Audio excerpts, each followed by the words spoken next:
Hey folks, before we dive into today's podcast, I just wanted to let you know that the new and improved SuperPath Pro is up and running, and it's awesome. So I'll just give you a quickie overview of what you get. SuperPath Pro members get access to a library of courses and content. They get monthly one-on-one calls where we pair you up with a peer and give you a simple agenda. It's an opportunity to meet people and kind of brainstorm and talk through content challenges. We're also doing monthly what we're calling SuperPath Socials. So these are group calls. We just did our first one. We had 45 people. There is a sort of large group component, and then there's breakout sessions where you put into smaller groups for sort of specific discussion on a content trend or problem. And then we're also doing private AMAs in the Slack group. So each month we bring in somebody for an AMA and we run that in the Slack group. So all of that is $500 a year. Our goal is to make it the absolute best deal in content marketing. If you want to learn more about it, it's all on the homepage, superpath.co. And if you have any questions, feel free to hit us up. Thanks so much.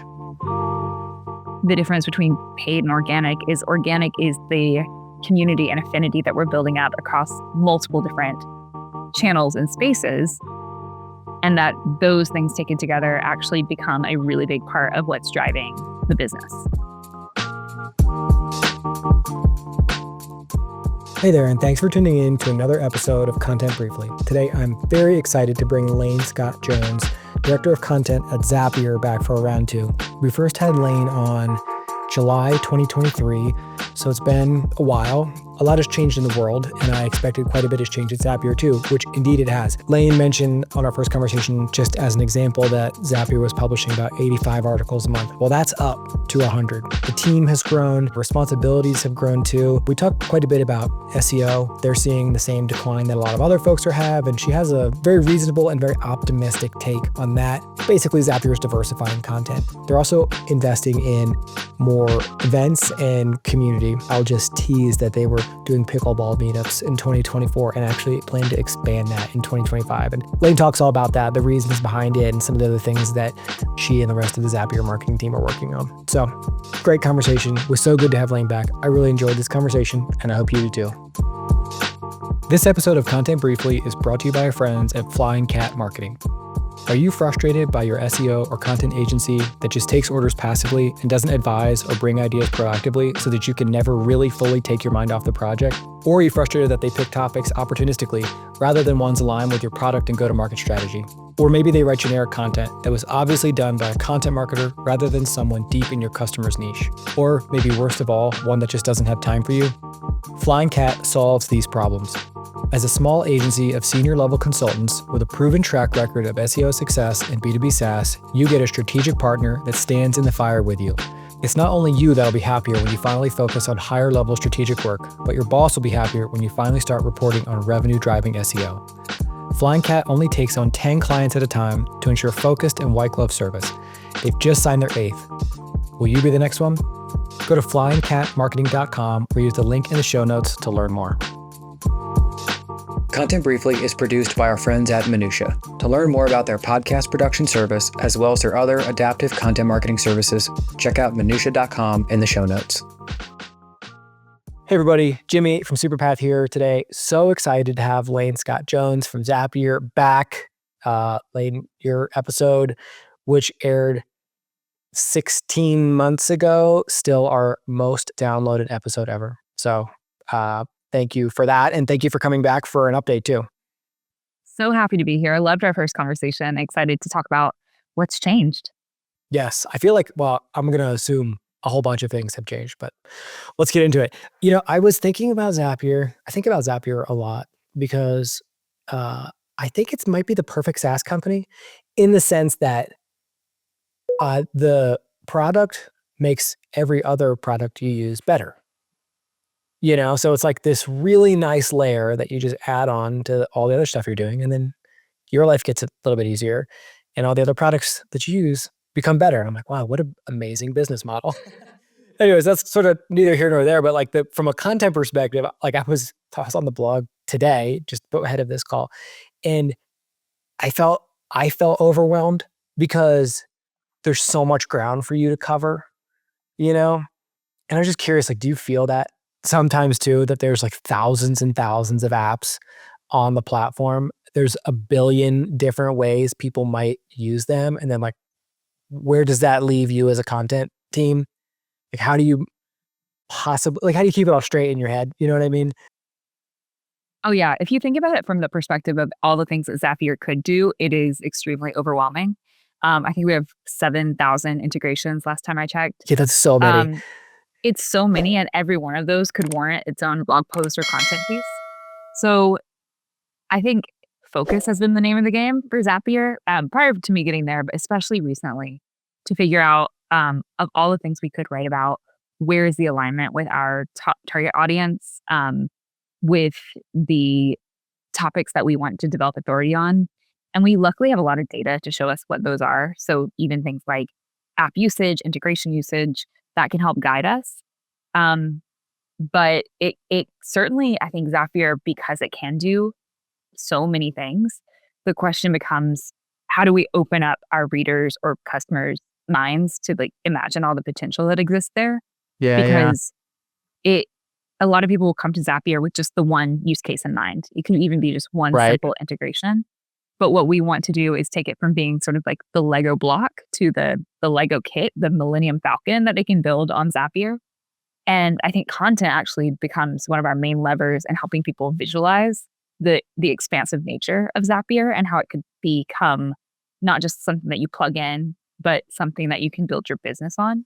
Yeah. So we create a lot in the category that we call automation inspiration, which is essentially like, here is what you could build on Zapier, and trying to usher people into the understanding of the possibility there.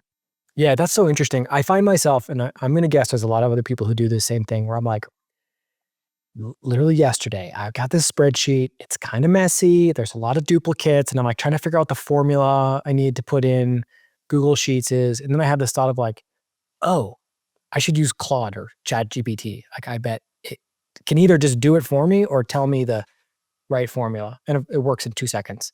And I find myself doing that same thing with Zapier too, where I'm like, I'm like trying to do something. And then I'm like, have this thought of like, there has to be a better way, And I'm like, hey, I know how to use Zapier. Let me go figure it out. You know what I mean? Like dumb example, like I needed to find the billing zip code for 2,500 Stripe payments. I'm like, this is going to take me absolutely forever. But I built a Zap in like 2 minutes and it just did it all for me. And I feel like the reason I say that is because I feel like a lot of us are probably like right on the verge of like, we don't have to do this ourselves anymore. Like there's better ways to go about it, and making this shift to exactly like you said, not just like the occasional use case here and there, but actually like building entire businesses on top of automation.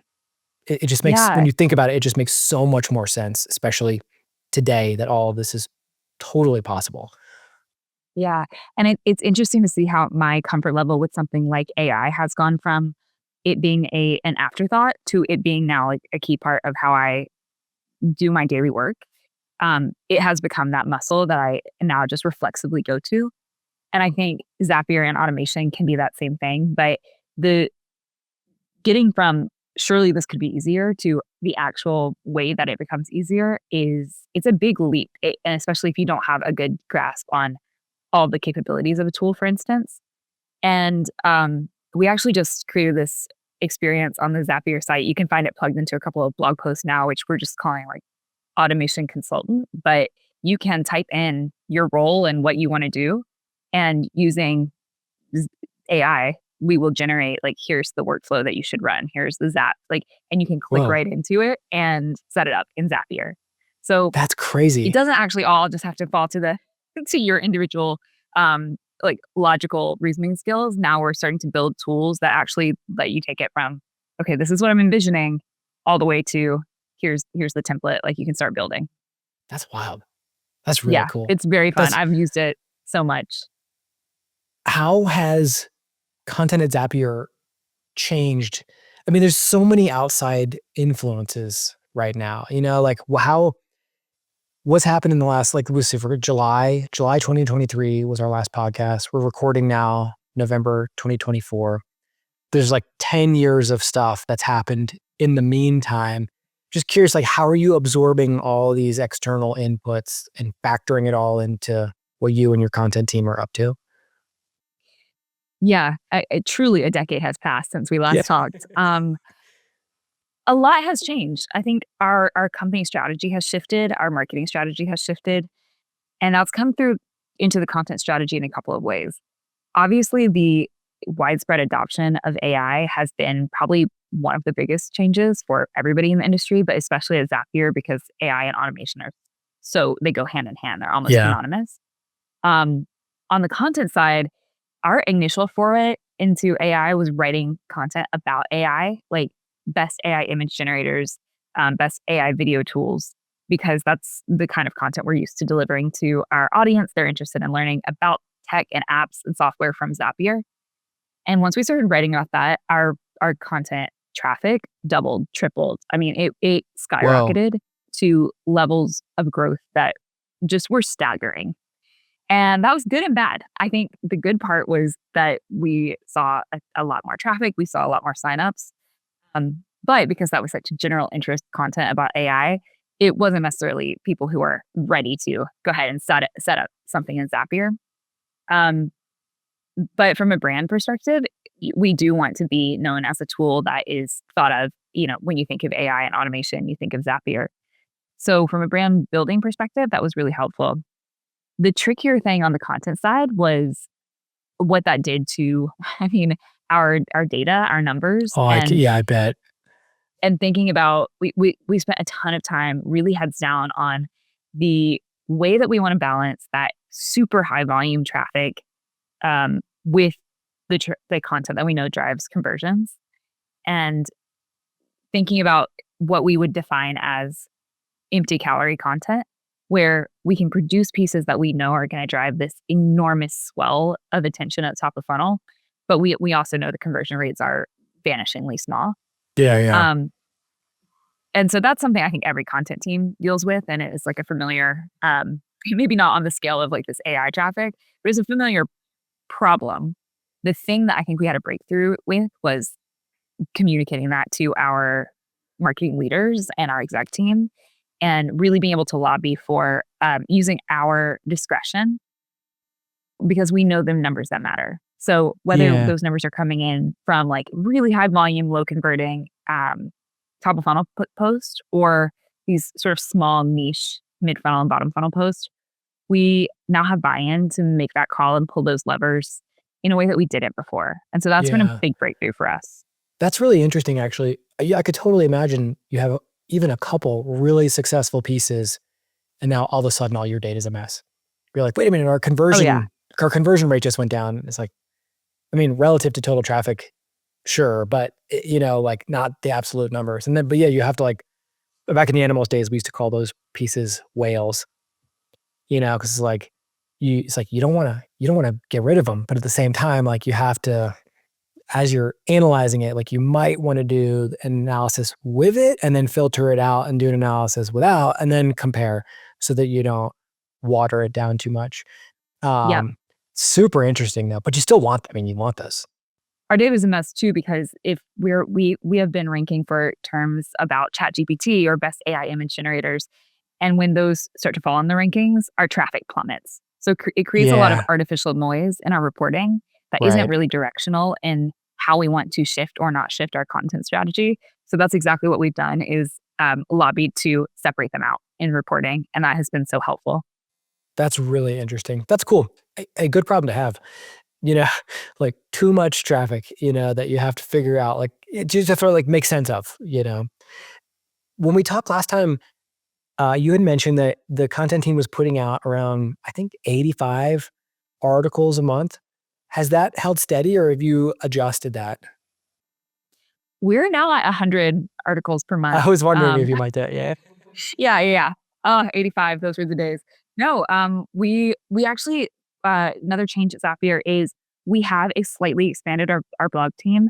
Not We did, I think, hire one or two new people coming in from outside of Zapier, but we've also shuffled around the content team to dedicate a few more in-house headcount just to the blog. And Oh, so that has interesting. let us expand the number of posts that we're putting out. So yeah, we're up to 100.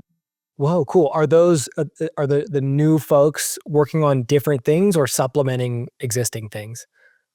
Supplementing. So our new in-house hire is a writer, and she goes between top of funnel blog content and mid funnel blog content. So she's sort of playing both sides. We've got a top of funnel editor and a mid funnel editor. And that's just allowed us to increase our production. Dang, that's really cool. That's really cool. Are any of those pieces refreshes, or is that just the net new content? Yeah, so I should say the 100 and the 85, it always includes updates because, the resources those take. And usually in a given month, 40% of our content produced is updates. Interesting. That's cool. That's cool. I do find that, with my own experience, updating stuff is a little bit less difficult than net new, but like you still got to run through like most of the same stuff. So I feel like Exactly. I feel like it basically counts as getting a net new article out the door, because you still have to dot Right. all the same I's and cross all the same T's.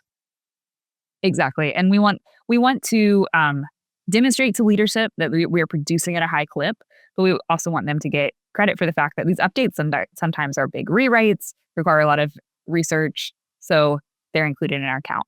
Yeah, yeah. I guess particularly if you're writing about emerging technology, like it Right. it can Exactly. change incredibly quickly. Some of our best apps articles require, entire new testing of these different tools. So it can be a big undertaking. Yeah. I wanted to ask you too about corporate marketing. We were chatting a little before we hit record, and you had mentioned that you've been kind of dabbling in marketing outside of just content. I'd be curious just to hear about your experience with that. Like, what else is going on with marketing? What other things have you been working on? Yeah. So I think the other big change that's happened at Zapier is we're seeing these huge risks to SEO, and we're already starting to see declines coming from things like AI overviews and things like algorithm changes. Um, and we just expect that to continue, as I think most content Yeah. marketers would predict. So one of my big areas of focus has been how do we diversify the channels that we are distributing content and engaging our audience. And SEO will always be a pillar of our strategy, but we're really starting to expand it into new formats and new channels. So a big one that we have recently invested in, we hired a head of video growth, and we're doing a lot of Oh, YouTube, a lot of cool. short form social. And I feel really optimistic about that as an untapped opportunity for us because it's helping us figure out how to sometimes even repurpose existing blog content, of course, in a channel first way that will appeal on YouTube where people have different viewing habits. Um, but it's something we weren't really doing much of, and now we're investing in it precisely because we need to diversify the channels that we're getting content out. Um, and I think just at a macro level too, the way that AI is changing the landscape is making us think about differentiation in a new way. So differentiation isn't necessarily going to come from just written content or increasing the volume of written content, which we already produce at a really high clip. I think it's going to start leaning to more of a human-led brand experience, and that happens in video. It happens in really like great POV written content. And I think it's also increasingly for us an investment in things like community and events.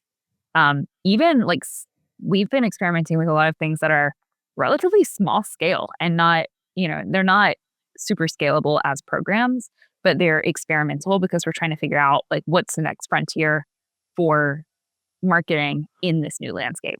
Whoa. Cool. Can you tease any of that? Well, I can share and shout out to my colleague, Carly Moulton. She just recently ran a really small but really effective pickleball meetup for customers. Whoa. I love that Yeah, idea. Will you do one of those yeah. here? I would go. And the best part was they got like branded swag, like pickleball, like sweatbands. And it was so niche and so weird, honestly. But it resonated so much with the group of people that we brought there. And Carly's been doing meetups like that all over the country. She and her team have been setting them up like beach volleyball, small moments where people can kind of like step away from their screens, connect with one another. And then we see this like swell of appreciation on social. And that the metric she talks about a lot, and we're kind of thinking about how to quantify if it's possible, is the customer love metric and the long-term value of building that affinity. That's what we're starting to do at this grassroots level in a really scrappy way. But I expect, and we're talking about in 2025, how to make that a core part of our marketing strategy, because it's going to get really easy to build and scale these sort of like faceless programs. But where I think we're going to be able to differentiate ourselves is in those like really human, intimate spaces. It's just one example. That's really cool. That's very interesting. I was just talking to someone the other day about the term organic, and we were just sort of saying like, you know, it wasn't that long ago that if you said like, "What's your organic strategy?" what you meant was how much SEO content are you publishing, basically, you know. And we're sort of just opining on like this idea that the idea of organic is changing quickly. I think in a great way, because organic just means, I mean, I guess it technically means like, how do you reach people without paying for the reach? But I feel like what it really means is, how do you reach people because they actually want to be reached by you? You know what I mean? Like, that there's this idea that people want to be connected with the brand, and probably with other people too, that are customers or prospects or evangelists or whatever they are, like that desire for that connection is much stronger. Maybe it's not much stronger. Maybe it's just more clear to us now because SEO is not quite what it used to be, that like we got to think about some of this other stuff. So I think that's really fascinating. Yeah, I love that framing of organic. And I remember actually when I was like a young marketer just starting out, I was really confused about the definition of organic because in my mind, I was thinking a lot more like what you just described. And I think maybe we're coming full circle now to that being a lot more how we think about the difference between paid and organic is the community and affinity that we're building up across multiple different channels and spaces. And that those things taken together actually become a really big part of what's driving the business. Yeah. Love that. Love that. Do you and your team work on ZapConnect at all? ZapConnect being like the big conference.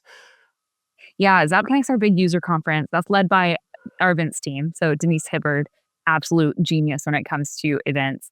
But it is a full marketing team and honestly full company effort. So the content marketing team supports from all of the copy, writing, video, both including like it's a digital event, so it's in the event platform, but also all of the on-site filming of the sessions, and so it is a year-long production. We just wrapped up, and we've already started talking about 2025 and 2026. Nice. Okay. That's really cool. Yeah, it's so interesting. I didn't go. I didn't, but I thought about it. And I honestly, it was like the first event in a while that I was like, maybe I should go. Like, and part of it is this impetus that I was describing earlier, where I'm like, this kind of like realization as I'm doing things that there's a better way, you know what I mean? And like trying to like immerse myself in an environment where like everybody thinks this way, and how that could Yeah. be useful to me. So I should have gone. Well, and I did go, of course, the biggest event of the year, best event of the year. And I had been really involved in planning the content and getting ready for this event. And even I was kind of like gobsmacked at the quality of not just the content, but the energy. Like the energy hearing people talk about Zapier and what they've been able to do and build with their business. As part of it, this year we did awards for customers. And hearing those sort of like, here's how my life went, my business was changed by Zapier was so powerful. We had a great case study of a business that is kids can write into Santa, and using Zapier, they have a whole system set up with AI where Santa writes back and sends a mailed letter to these kids. That's Um, amazing. That's so so cool. like you were saying at the top, there's so many use cases for Zapier, but it made me really like buy in again to the power of digital, like virtual events, because I was also getting kind of burned out by them. But I think the experience that Denise was able to create really spoke to that they still had value, and we've seen the Yeah. results coming out of it. Like exceeded all our goals, which is incredible. So I think that will continue to be a pillar part of our event strategy. And we're also thinking about like, what does it look like for community to evolve and these customer meetups to evolve, and for us to bring together like Zapier advocates in person. So all of those things are going to be really important to our strategy in 2025. Dang. Okay. So cool. So cool. Okay. Sort of an existential question for you about content marketing, which is, like over the last 18 months, 24 months, kind of whatever it's been about 2 years since Chat GPT launched. And I feel like that was sort of like that was the beginning of a lot of chaos in the content marketing world. For me personally, I have felt my confidence really shaken in content. It's like this thing that I believed in, that I always thought would be there. And then suddenly I was like, oh my gosh, is content really going to just get so blown up by AI? So like, but listening to you talk, you're approaching this from a very reasonable perspective, which is like, we're seeing some declines in SEO. So we're diversifying, not like me over here being like, oh my God, what's going to happen in the future? You know what I mean? But I'm just curious, like, has your confidence been shaken in content marketing? Or is it as simple as like, well, if it doesn't work over here, we're going to do it over here?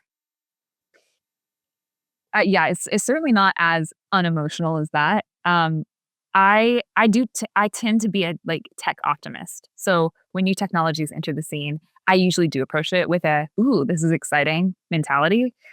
But of course, I'm also a realist. I can see the ways that it is going to significantly change our strategies from before, um, especially SEO. Like the sort of the engine that Zapier's marketing grew on is not going to work anymore. In fact, I would argue it's already on the decline. So that part, I would say, was a little shaky. But the thing that has gotten me excited again is the way that we have expanded it to these other channels. Um, our video program is like lighting me up and getting me excited in a way that it's like one of the most fun programs that I've had a chance to try and wrap my head around in a while. So I think the thing that has given me confidence and reassurance, at least, is the advent of AI and the way that has been introduced to content marketing shook us out of a very comfortable place, Yeah.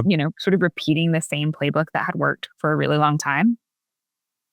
And as a content marketer, and I think my team like tends to be this way too, it's fun to try new things. And we've really adopted that approach of we're not going to try to cling to things that worked once. We're going to be experimental and be speculative and take some risks, and that definitely required buy-in from our execs to say this is a program that is unproven for us. Like, we have confidence it will work, but if we don't start diversifying now, then we will get to a point where we're too far we're too far down the line to recover the losses. So yeah, I think the fact that a decreased reliance on SEO means for us that we are introducing all of these really fun and interesting new platforms to try and test. It's keeping spirits up. I love that. I'm inspired. I am personally inspired by that, truly. That this is an opportunity to like, hey, let's try something new. We've been doing this thing because it works so well for so long. But like, hey, if it's not going to work as well, like, let's use it as an opportunity to do something new, flex some creative muscles, try something that we haven't, really had the bandwidth to do. So I like that. I'm gonna buy into that. Okay, great. Yeah, and I lead a team of like I think we have about 20 people now, and I want us to have fun, and I don't Yeah. think it's always super fun to just be churning out the same old approach.